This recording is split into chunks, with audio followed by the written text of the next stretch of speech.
All right, folks, welcome back. Today we start with a joke. A man smelling lemony fresh walks into a bank with a gun. He smiles to the cameras and walks out with cash. The police show up to his home to arrest him, telling him they have him on camera. He responds, "But I wore the juice." Hello, all. This is AllMinucOne, and my name is Bill. Now, maybe you're not laughing at that intro, and for obvious reasons, the bank tellers weren't, because this is no joke. This actually happened. But the important thing that happened with this event is that it was the catalyst for a psychological theory called the Dunning-Kruger effect, which we are going to briefly gloss over tonight. This case was of MacArthur Wheeler, who believed that wearing lemon juice on his face made him invisible to cameras because lemon juice is used in invisible ink. He even did a test run with a Polaroid camera. Apparently he doesn't know how to use a Polaroid camera because the picture ended up being blank. This happened in Pittsburgh. He robbed 2 consecutive banks. And this was on April 19th, 1995. Now, after he was interviewed continuously, they realized he wasn't crazy. It was just that he was really dumb. And what happened because of this was a couple researchers, psychologists, got into this, and they started studying the way that people perceive their intelligence, perceive their performance. And this is now known as the Dunning-Kruger effect. And essentially what happens is that people that are on the low end of performance tend to overestimate their performance, at least up to the median. And people that are high in their performance or their intelligence tend to underestimate it.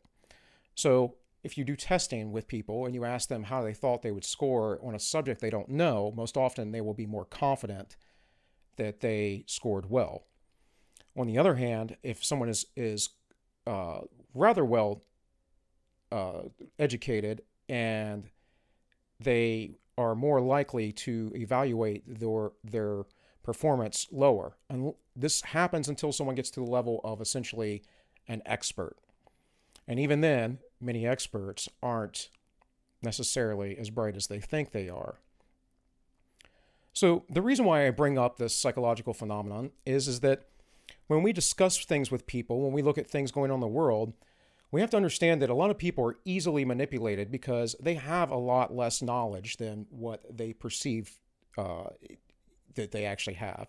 Often they have bits of knowledge, often they have misperceptions about the world. And one of the ways that this happens primarily is through our modern media, whether it be print, whether it be television, whether it be internet, whether it's advertisers or whether it's movies. There is a ton of propaganda in our modern media. Which brings us to the writings of Edward Bernays and his famous work, Propaganda. This was written in 1928. And it lays out how the masses need to be controlled and manipulated in order to direct society towards the proper ends. I encourage you to read this publication for yourself. I'm only going to be reading a few excerpts from the first 2 chapters. Now, I will link a copy of this, a PDF copy that you can get for free, in the description. So, the very opening statement of chapter 1 of his book reads this: The conscious and intelligent manipulation of the organized habits and opinions of the masses is an important element in a democratic society. Those who manipulate this unseen mechanism of society constitute an invisible government, which is the true ruling power of our country. We are governed, our minds are molded, our taste formed, and our ideals suggested largely by men we have never heard of. This is the logical result of the way in which our democracy, our democratic society, is organized. They govern us by their qualities of natural leadership, their ability to supply needed ideas by their key positions in the social structure. Whatever attitude one chooses to take towards this condition, it remains a fact that almost every act of our daily lives, whether in the sphere of politics or business, in some social conduct or ethical thinking, we are dominated by the relatively small number of persons, a trifling fraction of our 120 million, again, this was written in 1928, who understand the mental processes and social patterns of the masses.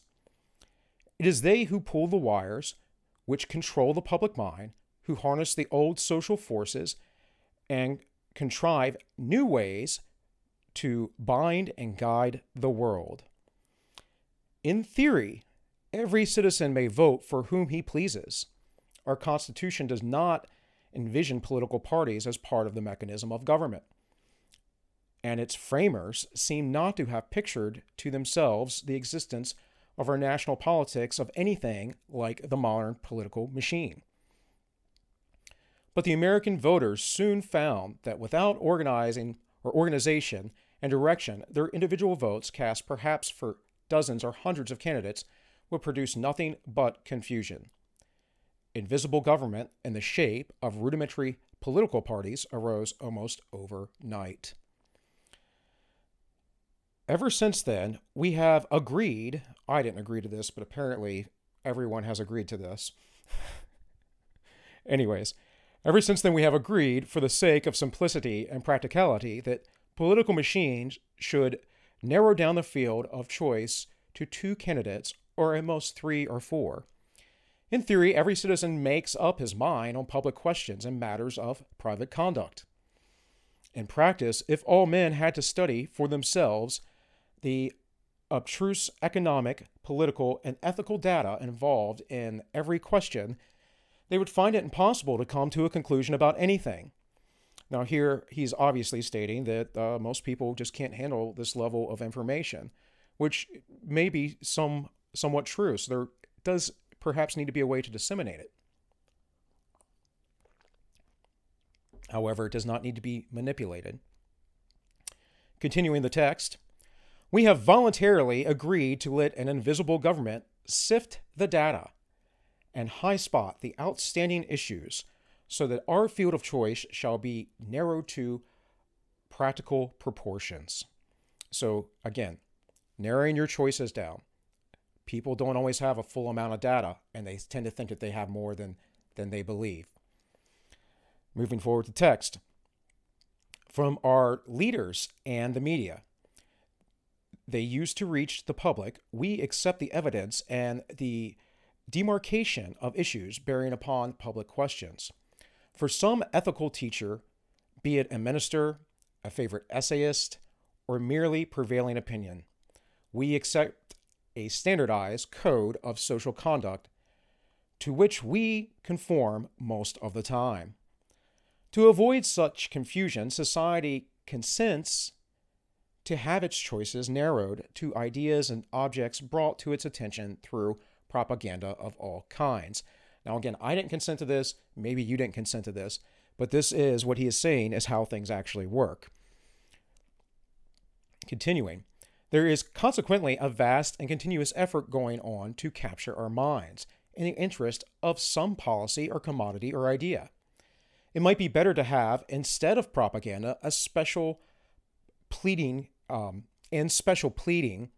committees of wise men who would choose our rulers, dictate our conduct, private and public. Now, again, I don't consent to any of this, but again, this is the idea that we talked about, I believe, in the last video about like Plato's Republic, the philosopher king.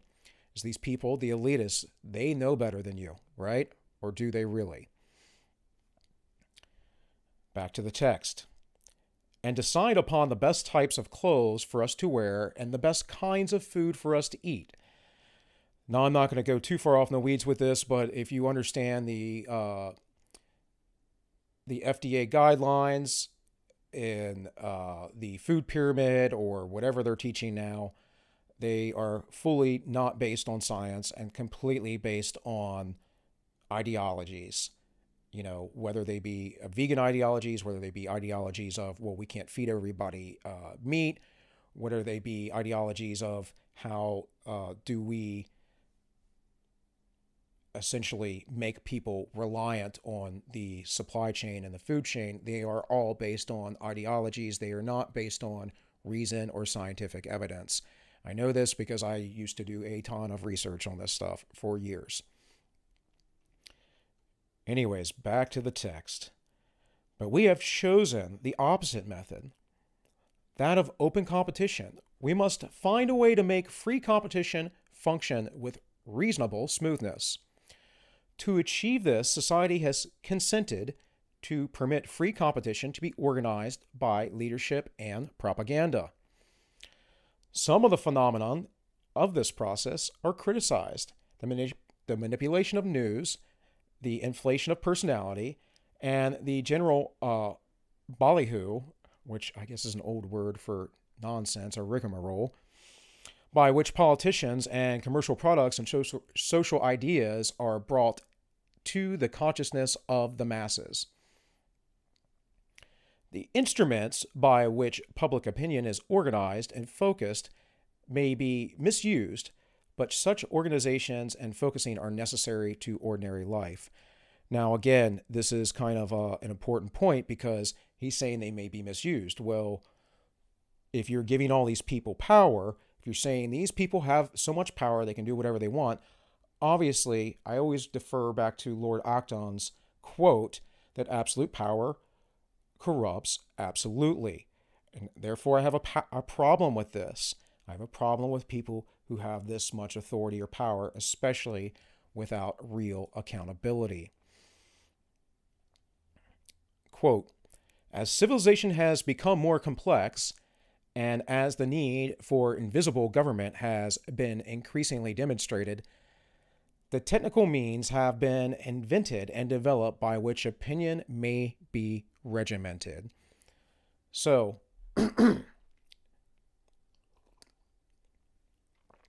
what Bernays is speaking of here is social engineering. Social engineering in a way that manipulates your mind. That social engineering is what you see when you watch CNN. It's what you see when you watch MSNBC. It's what you see when you watch Fox News. Now, I'm not saying every program that all of those companies put out are socially engineering. Sometimes they're straight news. But if you start hearing more opinion than you are seeing fact, right? If you are seeing more opinion than straight coverage of events that are happening, if you are hearing things like immediately that the far right extremists, you rarely hear far left extremists, but you hear far right extremists. That is a framing tactic. That framing tactic is used specifically to poison the well, to infiltrate your mind, and to make you think, oh my goodness. That is what it's for. It's to do that to put people of a different perspective than you in a bad light. And if they are put in a bad light, then you might think, well, I shouldn't listen to anything they have to say because they're just a deplorable, horrible person. And they might be the most generous, gracious, and wonderful person you've ever met and have thought about things and have information you don't know. So, a bit further within the text here, when the Constitution was adopted, the unit of organization was the village community, which produced the greater part of its own necessary commodities and generated its group idea and opinions by personal contact and discussion directly among the citizens. But today, because ideas can be instantaneously transmitted to any distance and to any number of people, again, this was 1928, he wrote this. It's even, obviously, with the internet, more so today. Satellites, phones, all the social media, all the media outlets. It is far more prevalent today. Back to the text. This geographical integration has been supplemented by many other kinds of groupings, so that persons have the same ideas and interests may be associated and regimented for common action, even though they live thousands of miles apart. Now, this is important because it is good to be able to have people that are like-minded, but it's even better to have people that disagree so you can work out what your differences are, and so that you may come to a position of truth within yourself when you hear opposing viewpoints. That is the point of the name of this channel, AllMinucOne. People that live thousands of miles apart aren't necessarily, even though they may have the same interest, aren't necessarily in tune with the local happenings. And people that live thousands of miles away or on the other side of the world have other local interests than you may have. For instance, some years ago, California was in a deep drought, and I would hear a lot about this. And my first thought was, well, you live in a desert. You're going to have bad years of drought. There was, of course, propaganda put out that it was because of global warming. Well, that seems to be absurd. When you live in a desert, you live in a desert. It's as simple as that. And water is a precious commodity. So back to the text. It is extremely difficult to realize how many and diverse are these cleavages in our society. And they may be social, political, economic, racial, religious, or ethical, with hundreds of subdivisions of each. Now, this is, I believe, from chapter 2. The minority has discovered a powerful help in influencing the majority. It has been found possible so to mold the minds of the masses that they will throw their newly gained strength in the desired direction. Does this make you think of anything that is going on today? In the present structure of society, this practice is inevitable. Whatever of social importance is done today, whether in politics, finance, manufacture, agriculture, charity, education, or other fields, must be done with the help of propaganda. Propaganda is the executive arm of the invisible government. Propaganda does exist on all sides of us, and it does change our mental pictures of the world. This then evidently indicates the fact that anyone with sufficient influence can lead sections of the public, at least for a time, and for a given purpose. Formerly, the rulers were the leaders. They laid out the course of history by the simple process of doing what they want. And if nowadays the successors of the rulers, those whose position or ability gives them power, can no longer do what they want without the approval of the masses, they find in propaganda a tool which is increasingly powerful in gaining that approval. Therefore, propaganda is here to stay. Edward Bernays, Propaganda, ladies and gentlemen. Now, I quote this because it is about 100 years old. Not quite, but almost there. And Edward Bernays was a very important figure. Often, he is talked about in the context of conspiracy theory. But I'm going to give you some quotes later that should probably shun that. And by the way, when anyone says conspiracy theory, whether it is theory or not, they are feeding you propaganda. That's another framing device. So now we're going to move on to Jonathan Haidt's work, the author of The Righteous Mind. So we talked briefly about the Dunning-Kruger effect, that people believe they're more competent than they often are. Not always, but often. And people who are smarter will underestimate their intelligence, which also means that they will allow themselves to be led to some degree in this particular scenario that we're talking about.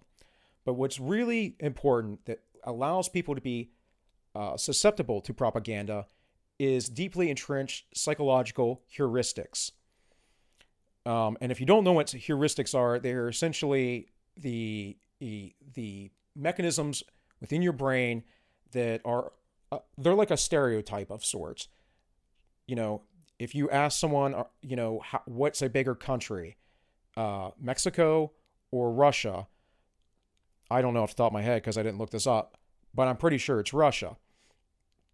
Most people will know that. That's a heuristic. You don't have to know for sure, but generally speaking, people will be right. It's almost like saying common knowledge. Though common knowledge, as most people know, is not that common, right? So Haidt goes into moral foundations, and I'm going to read these off to you. I will link an article. I took these directly just because they were organized well from a fee article, and I will link that in the description as well. So the 6 moral foundations that are shared across human cultures. This is cross-cultural studies. They've done this. This is psychology. This is about what people think is important. The first one is care and harm. This foundation is related to the ingrained attachment system and our ability to feel and dislike the pains of others. So its underlying virtues are kindness, gentleness, and nurturance. The second one is fairness and cheating, fairness versus cheating. This foundation is related to the evolutionary process of reciprocal altruism. It generates ideas like justice, rights, and autonomy. Number 3 is loyalty and betrayal. This foundation relates to our tribal nature and our ability to shift coalitions. Its underlying values are the virtues of patriotism and self-sacrifice for the group. Number 4 is authority versus subversion. This foundation is shaped by our history of hierarchical social interactions. This hierarchy is very deeply innate within our physical beings, within our system. One of the things that the leftists like to say is that we need to dismantle the hierarchies. The problem with that is you're dismantling something that is ingrained in our nature. There are hierarchies all throughout the animal kingdom. It is here to stay. There will always be hierarchical structures. And one thing I would say is that if you do not follow some structure, some hierarchy correctly, meaning you try and flip it or twist it around or do whatever, you're going to suffer from psychological damage. In any case, that is authority versus subversion, and those underlying virtues of leadership are leadership and followship, and also deference to legitimate authority and respect for traditions. Number 5 is sanctity and degradation. This is the fundamental psychological component of disgust and contamination. You will often find in religions that this is a key motive, much like in the Old Testament, the Hebrew scriptures. There are many scriptures that are health laws. They're about keeping the people from being sick. They're about cleaning themselves. They're about eating certain animals that may contain certain parasites. So this comes in many religious forms all throughout the world. So the underlying religious notion of striving to live in an elevated, less carnal, more noble way. That is the underlying beliefs that come from sanctity and degradation. It also underlines the widespread idea that the body is the temple, which can be desecrated by immoral activities and contaminants. And then number 6, which Haidt did not originally, and with his colleagues and his work, did not originally have this, but he was studying initially left-right paradigms, and then he found this third category of people, which I believe I fit into, and that is the classical liberal or libertarian type hierarchy or mindset. And so he added this number, the 6th dimension, and that is liberty versus oppression. This foundation is about the feelings of reactance and resentments towards people who dominate them and restrict their liberty. Its institutions are often in tension with those of authority. It comes with like a hatred of bullies, which I certainly have myself, and all my life since I was a little kid, and dominators, motives, dominators, hatred of bullies, dominators, motivates people to come together in solidarity to oppose or take down the oppressor. Now you might think, well, that sounds like a really left-wing kind of idea. It sort of is, but it's not quite. So I'm going to read real quick what he found amongst these different groups. Haidt found that left liberals and progressives, which I would essentially lump as the same, but he denotes them here as something separate. They recognize the first two principles, care and harm, and fairness and cheating. And that's it. That's all their moral foundations is. Care and harm, fairness and cheating. That's it. That's all they care about. The underlying virtues of kindness, gentleness, nurturance, reciprocal altruism, justice, rights, and autonomy. That's what they care about. They don't care about the sanctity of things. They don't care about the religious parts of it. Or if they do, it is to a vastly smaller degree.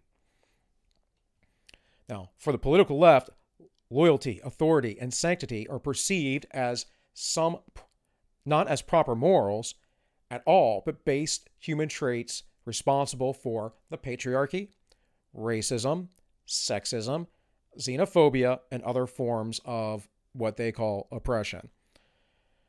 This is very important because this is not seen in any other parts of the world. This is a Western phenomenon. This is such a Western phenomenon that he actually gives it an acronym: Western Educated, Industrial, Rich, and Democratic Cultures. And the acronym is weird, and it is weird because this is not how any society conducts itself. The moral spectrum is usually narrow and largely limited to the ethics of individual autonomy. That the non-weird societies and conservatives use all five moral foundations that include embracing the ethics of divinity and community. So, again, those people that are not the Western educated, industrial, rich, and democratic cultures, who I also believe are often the elitist,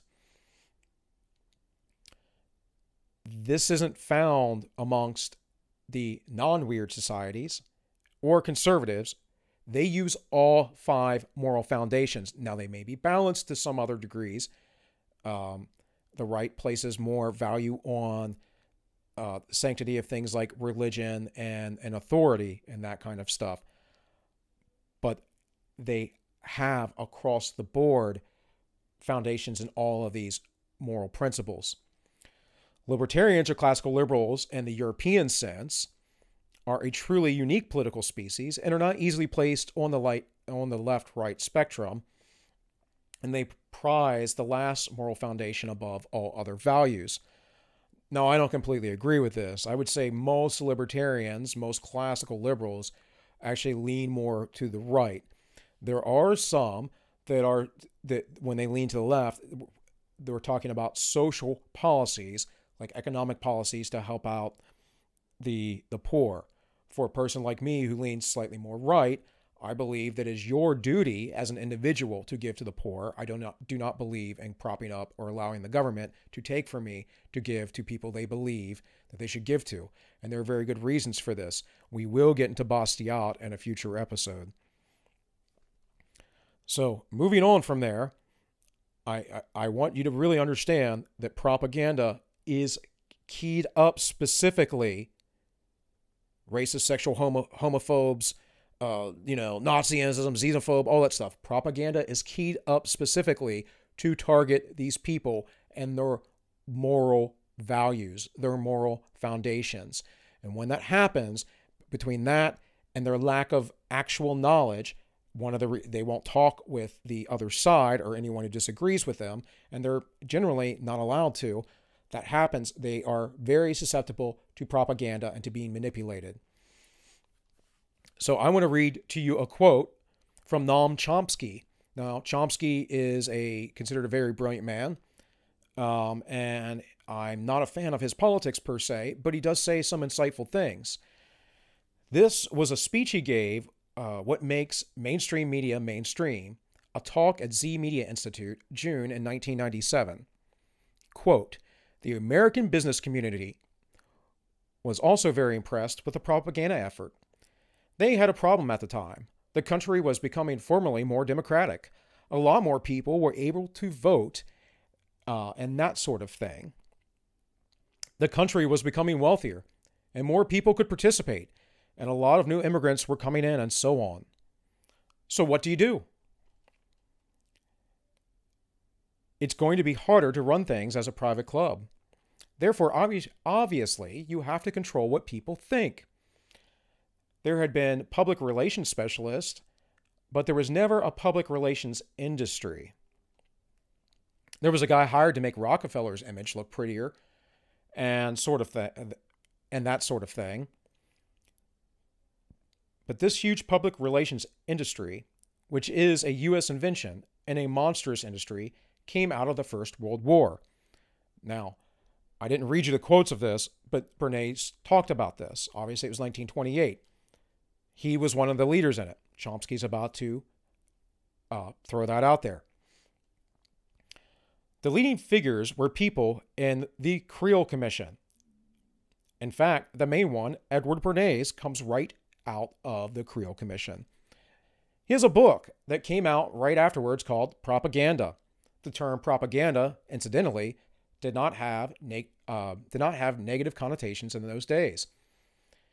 It was during the Second World War that the term became taboo because it was connected with Germany and all those bad things. I'm going to stop here. Excuse me. Came out of Germany. We talk about Germany all the time. Nazis, Nazis, Nazis, Nazis. Nazis are horrible. Pretty much everybody in the entire world agrees, except for a very small fringe of people. Why don't we talk about communists? There are some people that do. To talk about communists, to talk about the horrors of communism, to talk about the things that have happened because of communism, is a right-wing talking point, apparently. No, it's a fact. It's a reality. And it's a reality that still exists in this world today that's horrible. If you read Yao Ming Park's book, you would be horrified by the things that she thought. She believed that the dear leader in North Korea could read her thoughts and that she could not have certain thoughts that weren't appropriate, or they would come and take her away in the middle of the night. I am telling you, it is a horrible thing that needs to be talked about more. The Nazi ideologies will only resurge because of far left extremism that is racialized. And the communists like to throw the scent off of people. They like to throw the scent off of them, which is why they're always pointing to the Nazis. Plain and simple. All right, continue with the quote. But in this period, the term propaganda just meant information or something like that. So he wrote a book called Propaganda around 1925. It was 1928, but even one of the smartest men in the world can be wrong from time to time, as we all are. And it started off by saying he is applying the lesson of the First World War. The propaganda system of the First World War and this commission that he was part of showed, he said, it is possible to regiment the public mind every bit as much as an army regiments their bodies. These new techniques of regimentation of minds, he said, had to be used by the intelligent minorities in order to make sure that the slobs stay on the right course. That would be you. You're one of the slobs, by the way. Now, we can do it because we have these new techniques. This is the main manual of the public relations industry. Bernays is kind of a guru. He was an authentic Roosevelt Kennedy liberal. He also engineered the public relations efforts behind the U.S.-backed coup, which overthrew the democratic government of Guatemala. His major coup, the one that really propelled him to fame in the late 1920s, was getting women to smoke. Women didn't smoke in those days, and he ran huge campaigns for Chesterfield. You know, all the techniques, models, and movie stars with cigarettes coming out of their mouth and that kind of thing. He got enormous praise for that.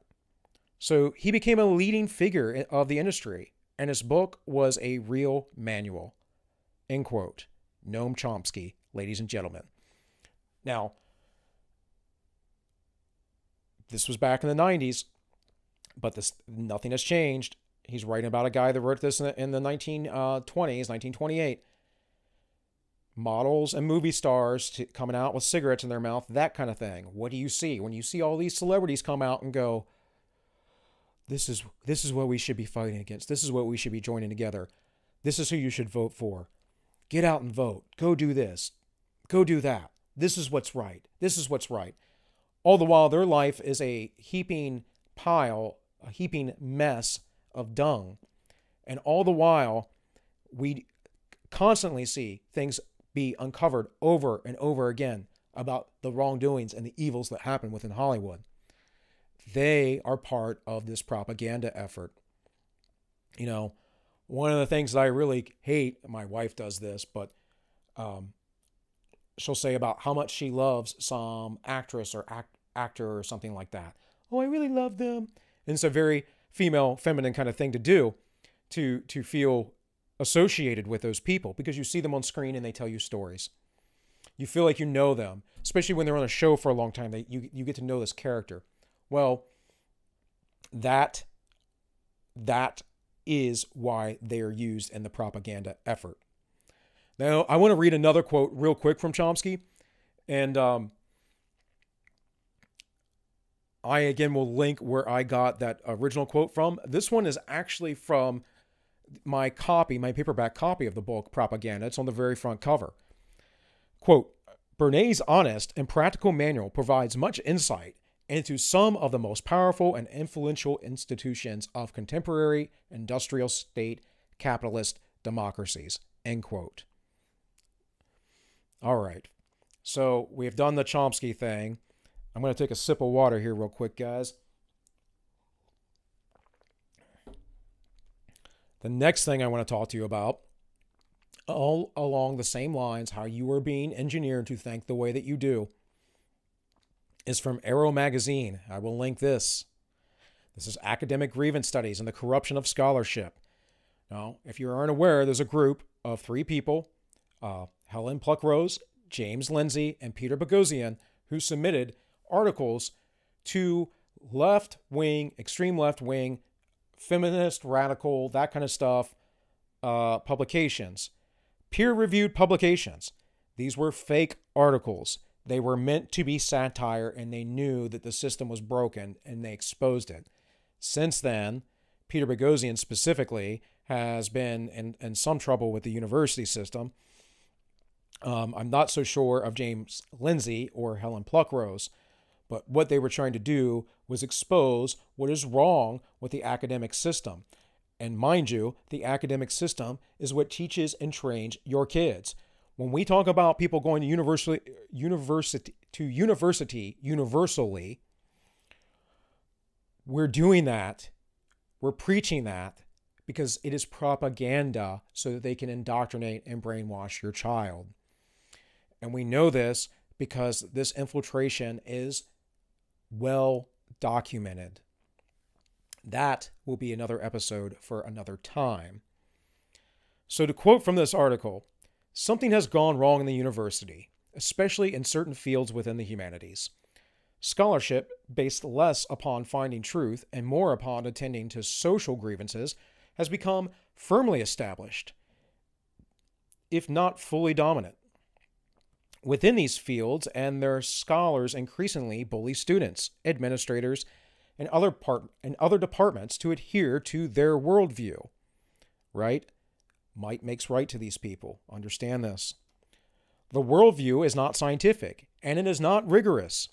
For many, this problem has been growing increasingly obvious, but strong evidence has been lacking. For this reason, the 3 of us just spent a year working inside the scholarship we see as an intrinsic part of this problem. We spent that time writing academic papers and publishing them in respected peer-reviewed journals associated with fields of scholarship loosely known as cultural studies or identity studies, for example, gender studies, or critical theory. Mind you, critical theory is a word of propaganda. I'm letting you know this because you probably haven't thought about it. Maybe you have. But before that, it was called critical thinking, and that was subverted by critical theory. There's a reason why they sound similar. They sound similar to subvert actual critical thinking, which is what we need here, people. It is what will help make our society stronger. It's what will help us get away from having mass riots and looting and all the other crazy things that have been going on for the last month.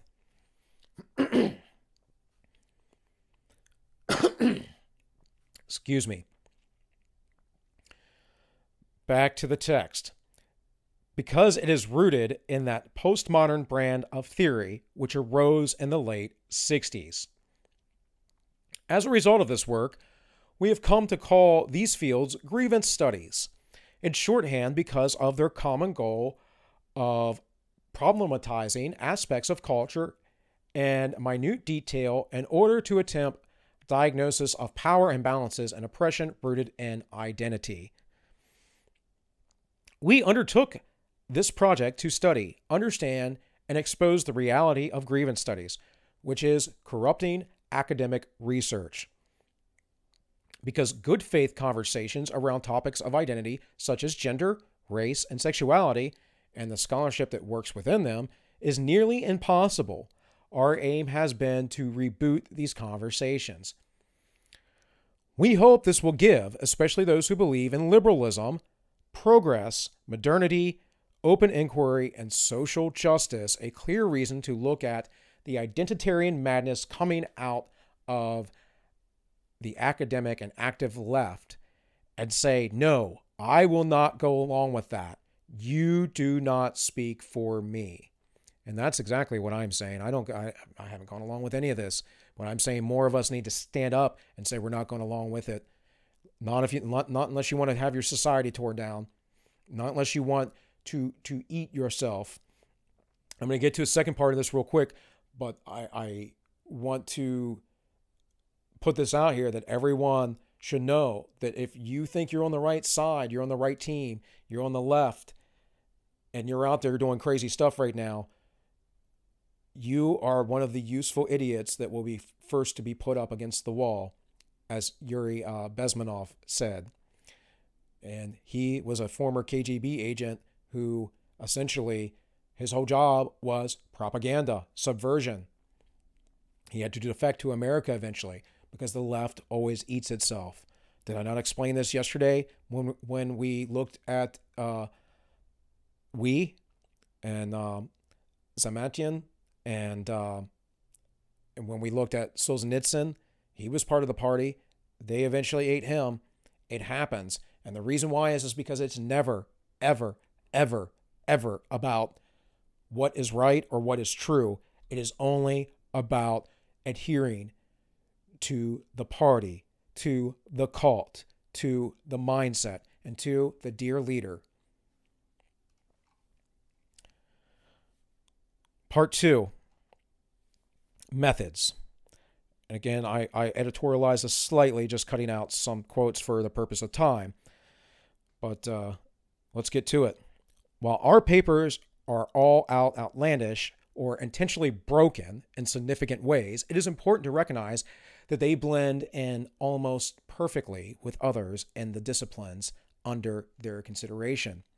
To demonstrate this, we needed to get papers accepted, especially by significant and influential journalists. Merely blending in couldn't generate the depth necessary for our study, however.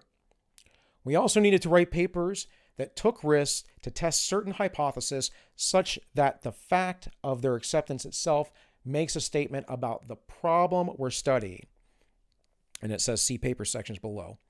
Consequently, although this study does not qualify as being particularly controlled, we did control one important variable, the big picture methodology we use to write every paper. Our paper writing methodology always followed a specific pattern. It started with an idea that spoke to our epistemological or ethical concerns with the field and then sought to bend the existing scholarship to support it. Now, this is important because that's exactly what this field does. This is what poor science always does. Poor research, as it will make what is there appear to fit what is being said. Continuing, The goal was always to use what the existing literature offered to get some little bit of lunacy or depravity to be accepted at the highest levels of intellectual respectability within the field. Therefore, before each paper began with something absurd or deeply unethical or both that we wanted to forward or conclude, we then made the existing peer-reviewed literature do our bidding in the attempt to get published in an academic canon. This is the primary point of the project. What we just described is not knowledge production. It is sophistry. And all propaganda is sophistry. Continuing, that is, it's a forgery of knowledge that should not be mistaken for the real thing. The biggest difference between us and the scholarship we are studying by emulation is that we know we made things up. We used other methods too, like I wonder if this progressive stack in the news could be written into a paper that says white males in college shouldn't be allowed to speak in class or have their emails answered by the instructor, and for good measure, be asked to sit in the floor in chains so they can experience reparations. That was our progressive stack paper. The answer seems to be yes. And feminist philosophy titan Hypatia has been surprisingly warm to it. Another tough one for us. I wonder if they published a feminist rewrite of a chapter from Adolf Hitler's Mein Kampf. The answer to that question is also turns out to be yes, given that the feminist social work journal Ophelia has just accepted it. As we proceed, we started to realize that just about anything can be made to work, so long as it falls within the moral orthodoxy and demonstrates understanding of the existing literature. Now, I found this to be, when this came out, I don't know, 2-3 years ago, to be most telling, because I was trying to explain to people that when Hitler was constantly blaming the Jews for all the problems in Germany, it is no different than our society, Western society, European society, blaming all the white males. And it's absolutely disgusting. Our problems are not about white males. Our problems are not black versus white, or Latinos versus black, or Asians, or any of that stuff. Our problems are not being able to have real conversations, and our problems come down to that we are a country that is highly fractionated. Diversity is not strength. Diversity of ideas is strength, but diversity alone is not strength. It is simply division. It is in the word itself. And the propaganda of that saying is spit out there, that diversity is our strength, diversity is our strength, diversity is our strength, to brainwash you. That is what propaganda does. I'm going to link that particular study in the description if you wish to look at it. It's called Our Struggle is My Struggle, Solidarity, Feminism, as an intersectional reply to neoliberal and choice feminism. So, and you can find online the 12th chapter of Mein Kampf, and it is what they used. Now, it's hard. You have to look at this side by side. It is a little difficult because they, just like any well-done study in that type of field, it's going to have many citations in it. But they essentially just replace Jew for white male. And again, I've been saying this for a long time to people. When I have these conversations, what is the difference? Please tell me, what is the difference? You are scapegoating a person based on an immutable characteristic that they cannot change. You are scapegoating people, and instead of looking at and listening to ideas, you're saying, nope, by the nature of your skin, by the lack of melanin in your skin, you are evil. Dear Lord, help us. If that is the case, if you believe that. Now, people are different. Different ethnic groups are different. They have different cultures. They come from different places, and it's great to celebrate them. You know, I have traveled the world a good bit. There's a lot more I'd like to do. It is a really great place that we live in the West. We have so much more wealth than the majority of the world. I believe statistically, it's if you make $34,000 a year, you are in the top 1% of income earners of all the world. We have such a high standard of luxury, but we have such a poor ethic and morality in our country. Our society is being torn apart from the inside out, and it's not just because people are crazy. It's not just because these are uncontrolled forces. It's because propaganda runs rampant. Propaganda runs rampant within our society, and you need to understand this so that you can fight it.